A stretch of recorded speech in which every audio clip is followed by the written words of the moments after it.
ಹಿಂದೂ ಧರ್ಮದಲ್ಲಿ ಪೂರ್ಣಿಮಾ ಅಥವಾ ಹುಣ್ಣಿಮೆಯನ್ನು ಮಂಗಳಕರ ದಿನವೆಂದು ಪರಿಗಣಿಸಲಾಗುತ್ತದೆ. ಅದರಲ್ಲೂ ಮಾಘ ಹುಣ್ಣಿಮೆ ಅಥವಾ ಭಾರತ ಹುಣ್ಣಿಮೆ ಎಂದು ಕರೆಯುವ ಈ ಹುಣ್ಣಿಮೆ ಬಹಳ ವಿಶಿಷ್ಟವಾದ ಹುಣ್ಣಿಮೆಯಾಗಿದೆ. ಈ ಹುಣ್ಣಿಮೆ ಫೆಬ್ರವರಿ 12ರಂದು ಬಂದಿದೆ. ಈ ಹುಣ್ಣಿಮೆಯಂದು ವಿಷ್ಣುವಿನ ಆರಾಧನೆ ಬಹುಮುಖ್ಯವಾಗಿದೆ. ಹುಣ್ಣಿಮೆಯ ದಿನವನ್ನು ಪೌರ್ಣಮಿ ಅಥವಾ ಪೂರ್ಣಿಮಾ ಎಂದು ಕರೆಯಲಾಗುತ್ತದೆ. ಹುಣ್ಣಿಮೆಯು ತನ್ನದೇ ಆದ ಧಾರ್ಮಿಕ ಮತ್ತು ಆಧ್ಯಾತ್ಮಿಕ ಪ್ರಾಮುಖ್ಯತೆಯನ್ನು ಹೊಂದಿದ್ದು, ಚಂದ್ರನ ಕಿರಣಗಳು ತನ್ನದೇ ಆದ ಪಾವಿತ್ರ್ಯತೆ ಮತ್ತು ದೈವಿಕ ಶಕ್ತಿಯನ್ನು ಪಡೆದಿರುತ್ತದೆ. ಅಂದು ಸೂರ್ಯೋದಯಕ್ಕಿಂತ ಮುಂಚಿತವಾಗಿ ಎದ್ದು ನದಿ ಅಥವಾ ಸಮುದ್ರ ಸ್ನಾನ ಮಾಡುವುದು ಒಳ್ಳೆಯದು. ಜನ್ಮಾಂತರಗಳ ಪಾಪಗಳು ಕಳೆದು ಬದುಕಿನಲ್ಲಿ ಅಭಿವೃದ್ಧಿಯನ್ನು ಕಾಣುತ್ತೇವೆ ಎಂಬ ನಂಬಿಕೆ ಇದೆ. ಹಾಗೆ ಈ ದಿನ ದಾನ ಮಾಡುವುದರಿಂದ ವಿಶೇಷವಾದ ಫಲವಿದೆ.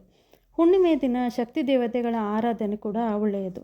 ಮಾಘ ಮಾಸ ಶುಕ್ಲ ಪಕ್ಷದ ಹುಣ್ಣಿಮೆಯಂದು ಲಕ್ಷ್ಮಿ, ಪಾರ್ವತಿ, ತುಳಜಾಭವಾನಿ, ಚಾಮುಂಡೇಶ್ವರಿ, ಸರಸ್ವತಿ ಮತ್ತು ಗ್ರಾಮದ ದೇವತೆಗಳನ್ನು ಆರಾಧಿಸುವುದು ಒಳ್ಳೆಯದು. ಈ ದಿನ ಸೂರ್ಯದೇವ ಕುಂಭರಾಶಿಗೆ ಪ್ರವೇಶಿಸುತ್ತಾನೆ. ಈ ಬಾರಿ ಭಾರತ ಹುಣ್ಣಿಮೆಯು ಬುಧವಾರ ಬಂದಿದ್ದು, ಈ ದಿನ ಗಣಪತಿ ಪೂಜೆ ಮಾಡುವುದು ಒಳ್ಳೆಯದು. ಮನೆಯಲ್ಲಿ ಅಥವಾ ಮನೆಯಲ್ಲಾಗದವರು ದೇವಸ್ಥಾನಗಳಲ್ಲಿ ಸತ್ಯನಾರಾಯಣ ಪೂಜೆ ಮಾಡುವುದು ಒಳ್ಳೆಯದು.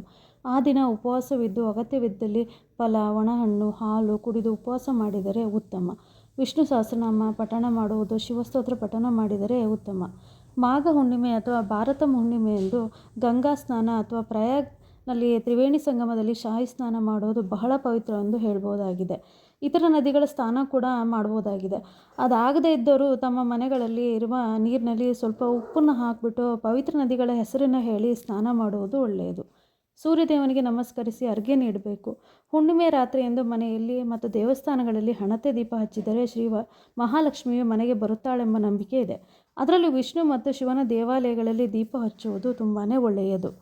ಈಗ ಭಾರತ ಹುಣ್ಣಿಮೆ ಆಚರಣೆಯನ್ನು ನೋಡೋಣ. ಭಾರತ ಹುಣ್ಣಿಮೆ ದಿನದಂದು ಸೂರ್ಯೋದಯಕ್ಕೆ ಮುಂಚಿತವಾಗಿ ಎದ್ದು ನದಿ ಅಥವಾ ಮನೆಯಲ್ಲಿ ಸ್ನಾನ ಮುಗಿಸಿ ದೇವರ ಮನೆ ಸ್ವಚ್ಛಗೊಳಿಸಿ ಪೂಜೆ ಮುಗಿಸಬೇಕು. ನಂತರ ಸೂರ್ಯನಿಗೆ ಹಾಲಿನಿಂದ ಮಾಡಿದ ಪಾಯಸ ನೈವೇದ್ಯ ಮಾಡಿ ನಮಸ್ಕರಿಸಬೇಕು. ಅವಶ್ಯಕತೆ ಇದ್ದವರಿಗೆ ಮಾತ್ರ ಹಣವನ್ನು ನೀಡಬೇಕು. ವೃದ್ಧರಿಗೆ, ಭಿಕ್ಷುಕರಿಗೆ, ಸನ್ಯಾಸಿಗಳಿಗೆ ಮಾತ್ರ ದಾನ ಮಾಡಿದರೆ ಒಳ್ಳೆಯದು. ದಾನವಾಗಿ ಎಳ್ಳು, ಕಂಬಳಿ, ಎಳ್ಳೆಣ್ಣೆ, ಗೋಧಿ ದಾನ ಮಾಡಿದರೆ ಬಹಳಷ್ಟು ಉತ್ತಮ. ತಮ್ಮ ಇಷ್ಟಾರ್ಥಗಳನ್ನು ಬೇಡಿಕೊಂಡು ಸತ್ಯನಾರಾಯಣ ಪೂಜೆಯನ್ನು ಮಾಡಿಸೋದು ಸಹ ಒಳ್ಳೆಯದು ಅಂತ ಹೇಳ್ತೀನಿ. ಭಾರತ ಹುಣ್ಣಿಮೆಯಂದು ವಿಶೇಷವಾಗಿ ಬೆಳಗಾವಿಯ ಸವದತ್ತಿಯಲ್ಲಿ ಯಲ್ಲಮ್ಮನ ಜಾತ್ರೆ ನಡೀತದೆ. ಭಕ್ತರು ಸ್ನಾನಾದಿಗಳನ್ನು ಮುಗಿಸಿ ಸತ್ಯಮ್ಮನ ದರ್ಶನ ಮಾಡೋದು, ದೇವಾಲಯದ ಸುತ್ತಮುತ್ತಲಿನ ಪ್ರದೇಶದಲ್ಲಿ ಯಲ್ಲಮ್ಮನಿಗೆ ಹೋಳಿಗೆ, ಕರಿಗಡುಬು ಇತ್ಯಾದಿ ಖಾದ್ಯಗಳನ್ನು ತಯಾರಿಸಿ ನೈವೇದ್ಯವನ್ನು ನೀಡುತ್ತಾರೆ. ಹಾಗೆ ವಿಜಯನಗರ ಜಿಲ್ಲೆಯ ಹೂವಿನಹಡಗಲಿಯ ಮೈಲಾರದಲ್ಲಿ ಮೈಲಾರಲಿಂಗೇಶ್ವರನ ಜಾತ್ರೆ ಕೂಡ ಬಹಳಷ್ಟು ವಿಜೃಂಭಣೆಯಿಂದ ನಡೆಯುತ್ತದೆ. ಅಲ್ಲದೆ ಪ್ರಮುಖ ಗೊರಪ್ಪ ನುಡಿಯುವ ಕಾರ್ಣಿಕ ಕೂಡ ನಿಜವಾಗುತ್ತೆ ಎಂಬ ನಂಬಿಕೆ ಕೂಡ ನಮ್ಮಲ್ಲಿದೆ. ಅದು ನಿಜ ಕೂಡ ಆಗಿದೆ. ಇಂಥ ವಿಶೇಷ ಭಾರತ ಹುಣ್ಣಿಮೆ ಅಥವಾ ಮಾಘ ಹುಣ್ಣಿಮೆಯನ್ನು ಹೆಚ್ಚಾಗಿ ನದಿ ಸ್ನಾನಕ್ಕೆ ಆದ್ಯತೆ ನೀಡಿದರು ಅಂತ ಹೇಳಿದರೆ ತಪ್ಪಾಗಲಾರ್ದು. ಅದರಲ್ಲೂ ದೇವತೆಗಳು ತ್ರಿವೇಣಿ ಸಂಗಮದಲ್ಲಿ ಬಂದು ಸ್ನಾನ ಮಾಡ್ತಾರೆ ಅನ್ನೋ ನಂಬಿಕೆ ಕೂಡ ನಮ್ಮಲ್ಲಿದೆ. ಅದರಲ್ಲೂ ವಿಷ್ಣು ಪರಮಾತ್ಮರು ಗಂಗಾ ನದಿಯಲ್ಲಿ ಈ ಸಂದರ್ಭದಲ್ಲಿ ವಾಸವಿರ್ತಾರೆ ಕೂಡ ಅಂಥೇಳಿ ನಂಬಲಾಗಿದೆ. ಆ ಕಾರಣಕ್ಕೋಸ್ಕರನೇ ಶಾಹಿ ಸ್ನಾನ ಅಥವಾ ನದಿ ಸ್ನಾನಕ್ಕೆ ಹೆಚ್ಚಿನ ಪ್ರಾಶಸ್ತ್ಯವನ್ನು ಈ ಹುಣ್ಣಿಮೆಯಲ್ಲಿ ಎಲ್ಲರೂ ನೀಡ್ತಾರೆ. ಆತ್ಮೀಯರೇ, ಮಾಘ ಹುಣ್ಣಿಮೆ ಅಥವಾ ಭಾರತ ಹುಣ್ಣಿಮೆಯ ಬಗ್ಗೆ ತಿಳಿದ ಮಟ್ಟಿಗೆ ತಿಳಿಸಿರುತ್ತೇನೆ. ತಾವೆಲ್ಲರೂ ವೀಕ್ಷಿಸಿ ನನ್ನ ಪುಟ್ಟ ಪ್ರಯತ್ನಕ್ಕೆ ಪ್ರೋತ್ಸಾಹಿಸಿ ನಿಮ್ಮೆಲ್ಲರ ಆಶೀರ್ವಾದ ನನ್ನ ಮೇಲೆ ಸದಾ ಇರಲಿ.